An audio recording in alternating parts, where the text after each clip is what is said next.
Welcome to the Tradie Wife Life podcast, brought to you by Tradies in Business, where we talk to tradie wives about their goals, their challenges, their hopes and dreams, and how their trade business can help with that.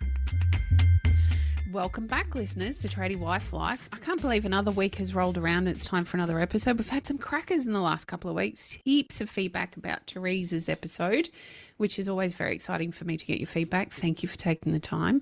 And I'm sitting here in my office looking out the window. It is a beautiful sunshiny day. And other than the fact I'm actually really looking forward to speaking to our guest Jody today, I would love to be pottering around my garden. This is my really poor attempt at a segue because it's my favourite thing to do on the weekend is spend time in my garden. I sound very middle-aged and yet I absolutely love it and always have. It does fulfill me in a way that work does not. And it means that I can really relate to some of our landscapers and their wives within our Tradies in Business community. And that's how I came to be talking to you today, Jody. One of our wonderful clients, Renata, introduced you to me.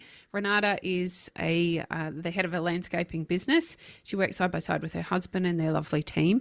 And she said, you've really got to talk to Jody. Jody has a really interesting story and a great opportunity for us to talk about, I guess, the perceptions within the industry about some of the things that Jody does as the head of the Landscaping Association. Jody Dean, thank you very much for joining me today.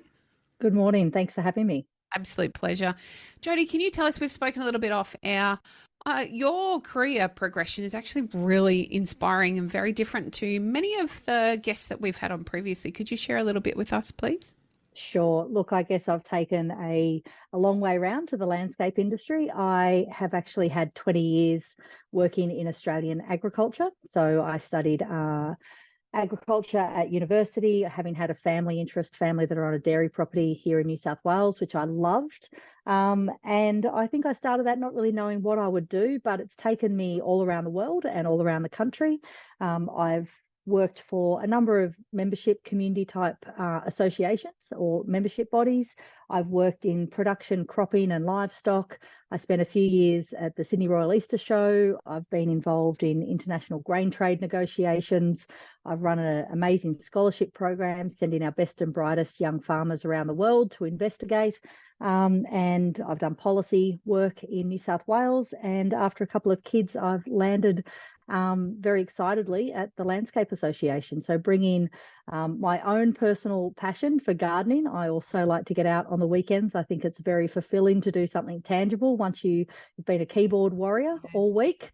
There's just something beautiful. And this time of year in particular, I don't know about your garden, but all the flowers are coming up and everything's sprouting new things. So I brought that personal interest and a family building, sort of background and the production agriculture side of things into landscaping. Absolutely fascinating career that you've had. In fact, I was sitting here listening to you earlier when we were talking about your trajectory and thinking I had no idea that could lead to that or that could lead to that. It's really quite interesting. And I think when you are removed from that, because we all have our own careers, we tend to be quite focused on the areas that we work in without the opportunity to listen to someone like yourself or chat to someone like yourself about what your career has looked like. I don't even think about the trade negotiations that must go on around grain or any other product that we import or export. You don't think about that and who's responsible for that. So fascinating to be talking to you about some of those things today. I also feel like, as business owners, perhaps we tend to not think about the responsibilities that we have or the opportunity to take responsibility for our entire industry with what we can do. And I think that's some of what we can talk about today around the association. We talk really loudly and proudly here at Tradie Wife Life and within Tradies in Business about how we're trying to change the perception of the community around trades. It tends to be such a negative conversation. There's always a negative narrative when we look at the media. And a big part of what we try to do here is shift up where that conversation is sitting currently. And I feel like that's one of the things that associations are also working together with their members within the industry to start to shift some of those conversations. Jody, I guess the foundational question here is, there are lots of different associations for different parts of the industries. Why should we as business owners consider being part of an organisation like yours? Look, I think there's two, it's sort of what's in it for you, what's in it for the industry. I don't know how to put it better than that. landscaping is a boom industry. I think if COVID has done anything, one, there's been a lot of relocation, and we've seen a lot of our members opening up regional or coastal branches of their businesses because people have, had that lifestyle change, the sea change, the tree change. Quite a bit of wealth and money is going to these other areas, and they want to have this beautiful home. But even here in Sydney, I mean, we worked from home we were forced to do so. A lot of us now have the benefit of doing that part-time or full-time. And I think what we expect of our backyards has evolved. I mean, once upon a time, the landscaping was a Hills hoist, and then maybe there was a square pool in the middle of the backyard. And now I think that our backyards are just, and our, this is a beautiful living extension of our indoor home. And you just see that the connection of, entertaining areas, beautifully landscaped pools. So I think, it's a booming industry. So if you talk about, no one should be talking down landscaping because there's just so much in it. So I think as an association, what we offer is that amazing network. There's, that opportunity to talk to other business owners that have gone before you, share their trials and tribulations. And I think, it's always really, it's easy to sort of look internally and think, I did that wrong, I should have done this. But I think other people have been there as well, and you learn by trial and error. So I think there's the network, very similar to other industry associations. We have business resources around hiring people, retaining people, contracting jobs. We run the amazing Landscape Excellence Awards, so you can promote your very best projects and use your winning accolades and your medals to sort of promote your business. So I think there's all those things in it for you as a business owner and a business operator. But I think there's also that being a part of your industry and playing your part in growing your industry, because when things do go wrong, and for landscaping, the season's dried off again. We're probably looking down the barrel of some sort of water restrictions in the next 12 or 18 months if the weather forecasters are right. So when it comes to those issues, it's your industry association that gets behind you and your needs, and we'll be the ones advocating to the state government and Sydney Water about those issues. So I think it's about, you can get so much out of it, the tangible, the intangible, the networking. But I think it's also about ensuring that when your industry needs to have a voice, that they're resourced and they've got the right people in place, and that they're consulting you about what those needs are. It's a really important point. There's really big changes as, being part of a construction business. We are seeing massive changes that are going to have huge impact on small businesses around the NCC and what's happening in that space at the moment. And if it wasn't for associations advocating for us, I'm just one little tiny voice that's very hard to hear. And I'm lucky to have a vehicle like the podcast to at least broadcast to more listeners. However, I'm just one little tiny business owner who does not have a loud voice for government to take into consideration when it's making these decisions around around change. And so I need my association to be backing me. I need them to hear my frustrations. I need them to help me understand how it might impact my business, or what the implications might be more broadly within the industry. So I feel like, in fact, that's probably one of the very first places I started within the industry that the association we have. It was contracts, actually. That's where we first started. And then understanding there's so much involved with a contract. So having the opportunity to do education around that contract and contract law and what the implications were for our business. And it grew from there. Then it went to networking, like you rightly point out. Trades is such an insular space where we tend not to do a good job of talking to other business owners around us. And associations like yours will often have events where we can come together and not necessarily be impacted geographically. So I can open up more, or I feel like I can open up more and have some of those conversations, so it doesn't feel quite so lonely. Business is a lonely journey, particularly in the trade space, I feel. So associations really have that support for you. And then the resources around hiring and firing, that law, trying to stay on top of that is impossible. So it's worth the investment, full stop, to have somebody in your corner to be able to ask some of those really important questions of, well, what does this mean for our small landscaping business or our large landscaping business? It doesn't matter. That's where the association can come to the party with assisting you. And then finally, that voice is so important to change the representation of who we are as business owners, rather than that negative narrative. It's a crazy narrative, and I don't understand where it's come from. I think it's just a cheap, easy shot.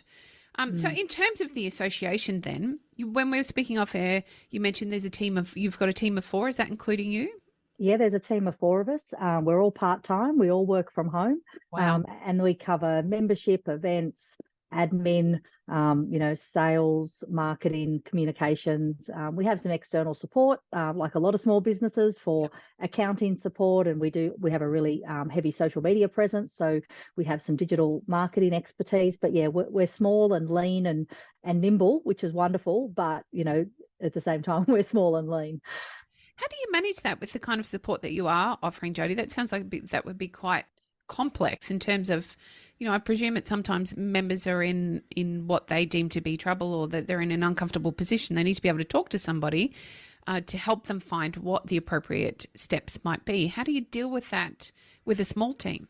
Well, look, amazingly, so much of it is volunteer support. And I think a lot of associations are the same. We have a diverse board of directors who come from our membership, and that evolves over time. There's no set formula, but we do end up with a great mix of residential businesses, larger commercial, construction experience, maintenance experience, design experience. So we do have an amazing board of directors. We're very fortunate that those have served on the board before, always on the end of the phone. Right. The association's been going for just shy of 43 years, I think, and some of those foundation directors, who were small residential landscaping businesses at the time, now run some really phenomenally successful and large businesses, and they are there on the end of the phone.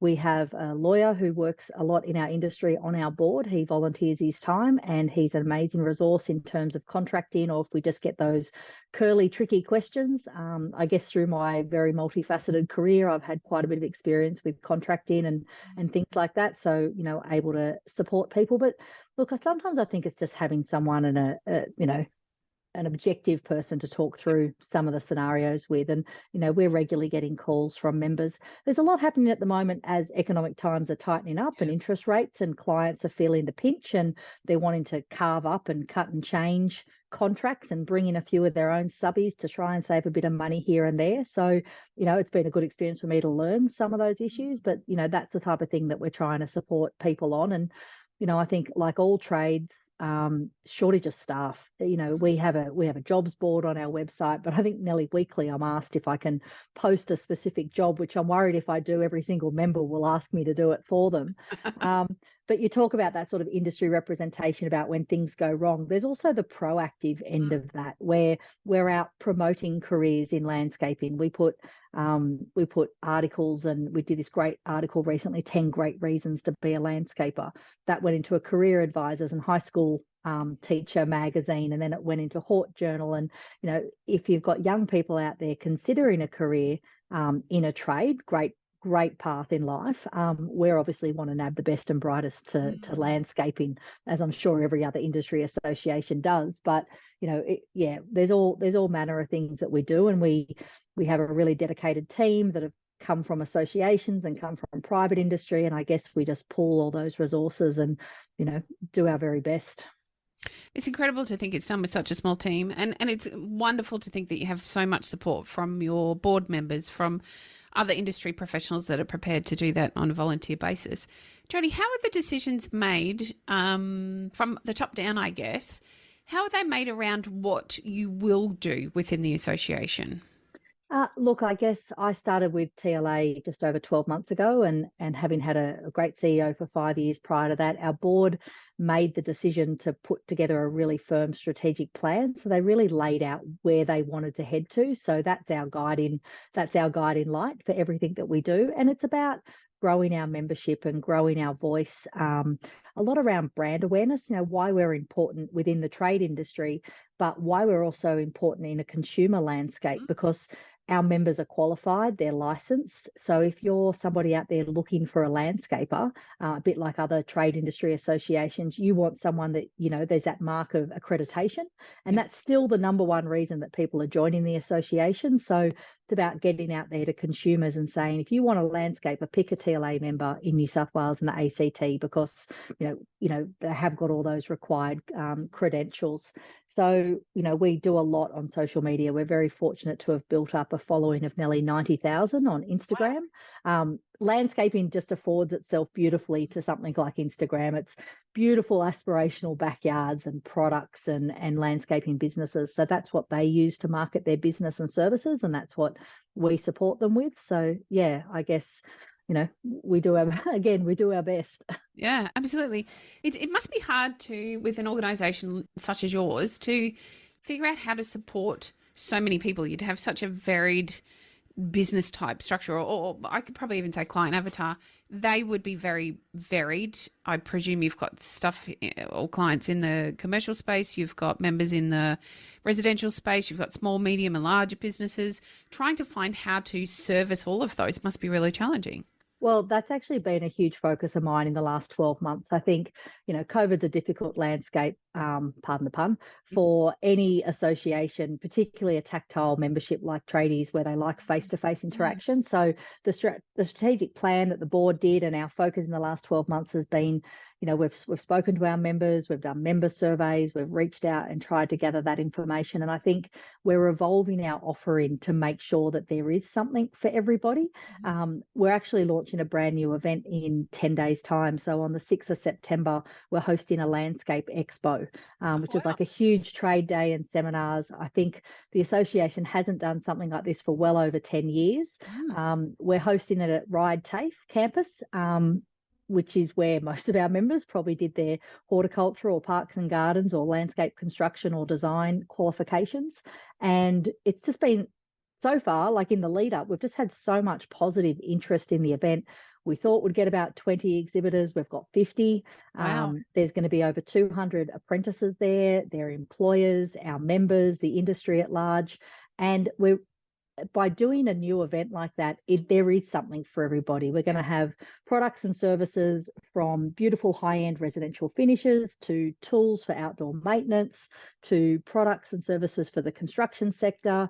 We've got some phenomenal speakers on the day, some WorkSafe, silica. I'm sure your industry is right across that.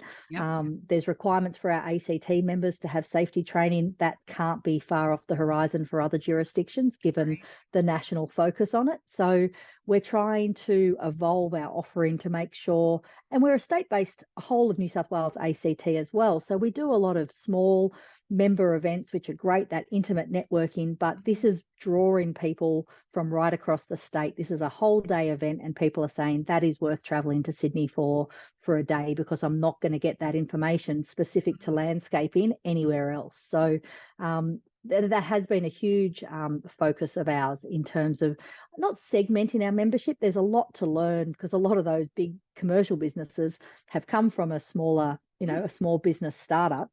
So I think sharing those lessons and having panel discussions and all those sorts of formulas that all of us associations use. But we are really focusing on who is our membership, what are their different needs, and making sure that our offering, you know, services all of them. Jody, have you got any indication yet as to how many people you expect to come through the door for that event? We've got about 500 registered with 10 days to go. So we're really hoping our big awards dinner attracts 600 to 700 people, and that's by far been our biggest annual event. It's a beautiful gala dinner, but I'm really hoping to give it a run for its money with this event. And, you know, it's about getting young, or I shouldn't say young people, industry entrants at that early part of their career and giving them some exposure. You know, right through to the seasoned landscapers who just want to network and support the event and support the association. So if it's successful as we hope it's going to be, we've got the opportunity to grow it to a bigger venue and all those sorts of things. But the TAFEs, like New South Wales TAFE and the staff there have been amazing in accommodating us.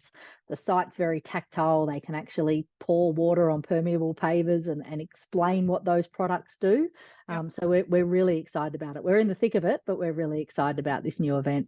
I'm very grateful for your time today in the middle of that. I'm thinking about our conference where we might get 50, 60 members come along to the conference, and there's, what is there, 1, 2, 3, 4, 5, 6 of us running the back end of that. So I think it's incredible you can pull together such an event on such a small team. having done the Sydney Royal Easter Show back Yeah. before COVID restrictions, I think we got 120,000 people one sunny Good Friday. So I think we can accommodate 600 or 700. I'd love to see it get to that big.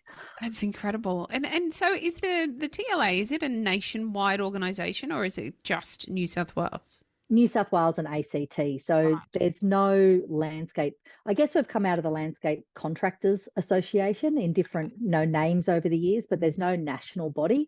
Each state has its own association or entity. I think it's to do with licensing and qualifications in each state. Yeah. But we do work with some national associations in landscape architecture, landscape design, some of those bodies, and we've really opened the gates to try and work more with those bodies and invite in all of their members, the arborists, parks and leisure, which is a lot of our local government facilities and community sporting facilities. So we're really trying to make this event something for the whole industry and bring all that expertise and knowledge and products and information to our members and the broader industry. And so that event that you're talking about, is it something that's likely to attract interstate visitors as well, given that it's so different? Possibly. I think, there are certainly landscaping businesses that are multi-state now, and our counterparts in Victoria do something very similar. I went and had a sticky beak at that earlier in the year. Would love to see people, coming along from, far and wide. And if not this year, then I've got big hopes for that event in the future. That's fantastic. So back to the smaller events then, Jody. What do the smaller events look like? Do you have a regular calendar that you refer to throughout the year and work towards that? Yeah, we're starting to redevelop that. I think those things sort of fell away a little bit over COVID, but we kick off the year with a Women in Landscaping event on International Women's Day, and it really comes down to the supply businesses that are engaging with us at different points in time. So we do nursery visits, we do behind the scenes at sand, soil, and mulch type facilities. There's obviously a whole range of beautiful stone and pool fencing and lighting fixtures, and so we try and evolve the offering each year, and have some of those sort of smaller showroom type events.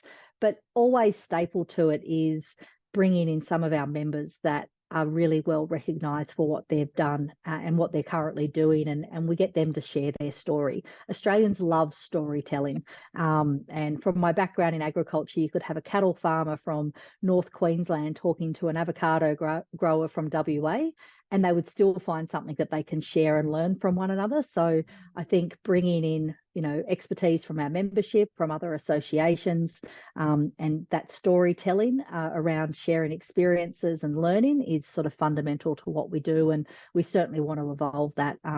Nothing too formal. Our guys like to be outside. They're tradies. Apart from getting them in their black ties for the gala dinner, we try and ensure that they're comfortable in their surrounds, because I think that makes Yeah.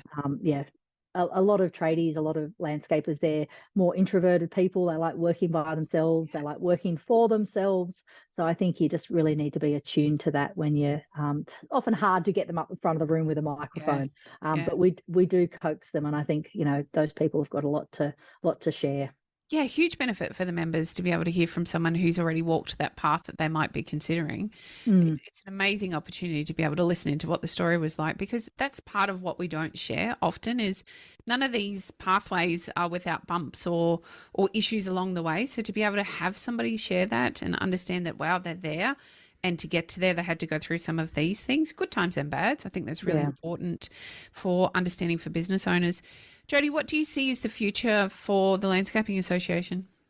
We're looking to really grow our membership. That's a really big focus for us. We're actually launching a whole new category of free student memberships at our Landscape Expo on the 6th of September. So another lovely tie-in with TAFE New South Wales. We've got a lot of resources, particularly for apprentices in their final years of study, that can support them in delivering great assignments and all those types of things. So we want to support the new entrants into the industry. We hope in turn that they'll stay connected with us, and if they go and open their own business down the track, that they remember that support that we gave to them. So we've got a huge focus on that. We're trying to, as we said before, really investigate who our membership is and ensure that we've got a diverse information and product and event offering that has something for everybody.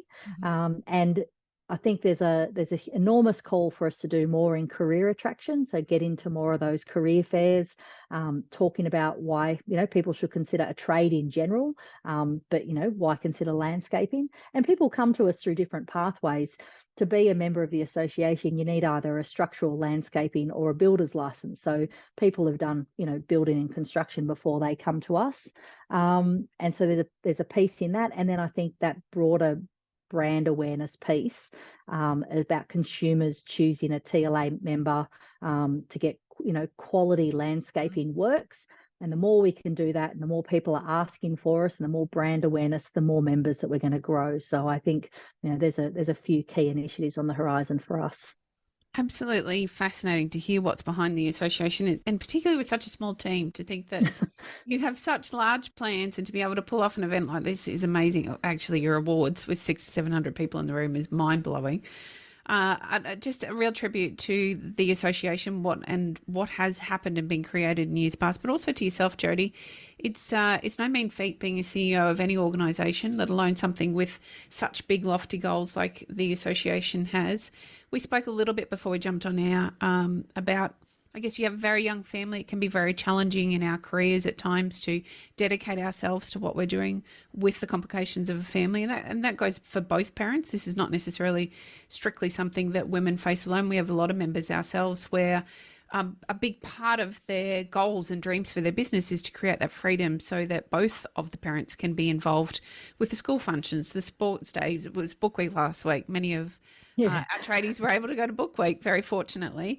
So I wonder with yourself, given you've had this amazing diverse career, what does that look like for you with a small family? It must be very challenging at times to be able to balance it all, particularly with big events coming up like they are at the moment. And I know what a big time focus they can be.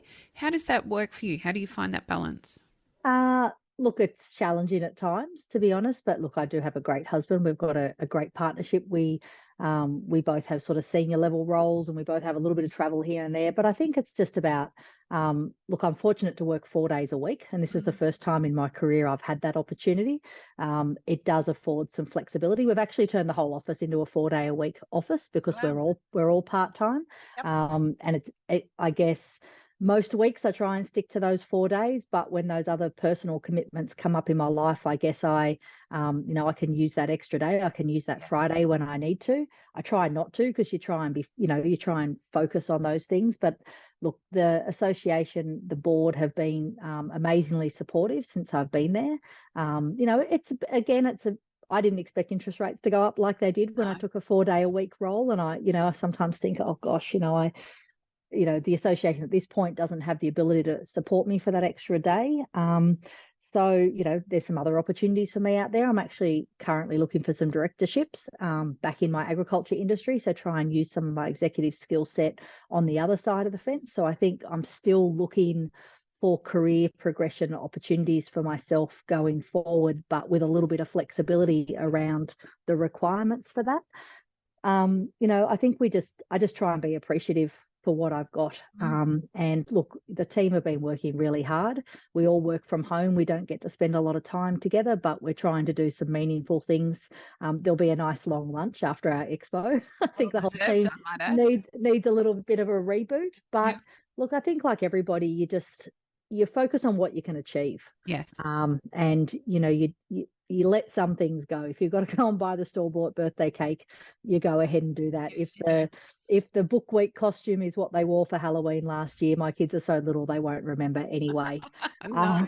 And we just try not to fill up our personal time with too many standard commitments. Like the kids are so small, we don't try and do too much of the sporting, etc., and those types of things. I was telling you off air, we've just bought ourselves a camper trailer. I don't work Fridays. My husband gets RDOs. So we're just going to try and have a 3-day weekend once a month and just reconnect and do those things and get outside and get away from screen time and that type of thing. So, look, I think you just balance as best you can, and you try not to beat yourself up when you don't quite meet your own expectations, because I think they're usually the highest, and other people are far more forgiving of you. And when things don't quite go to plan, it's like an event. Yeah, You know exactly how it's meant to go, and when something goes wrong, the event, as the event organizer, you're probably the only person there that realized it didn't go quite to plan. that's And so true. I think that's just life in general. Yep. Doesn't mean I don't beat myself up, but I try not to. Jody, it has been really fascinating talking to you. I really appreciate you taking the time, particularly as you're coming up to such a big event. I think our listeners will find a lot of really interesting information there. I don't know that we necessarily think about what our associations are doing for the industry as a whole. I don't think that they often think about how we as individuals are not only well supported by associations, but have the opportunity to support them in return, so that we are represented, particularly when it comes to law changing, construction codes changing, etc. That representation is so incredibly important. So I implore you, no matter what area of the industry that you might be in, check out the industry association that is applicable to you in your state. It's a great opportunity for you to give back and to be supported in the process. Jody, thank you so much for being here today. It's been a real pleasure. Thanks so much, Nicole. Really appreciate your time. Thank you.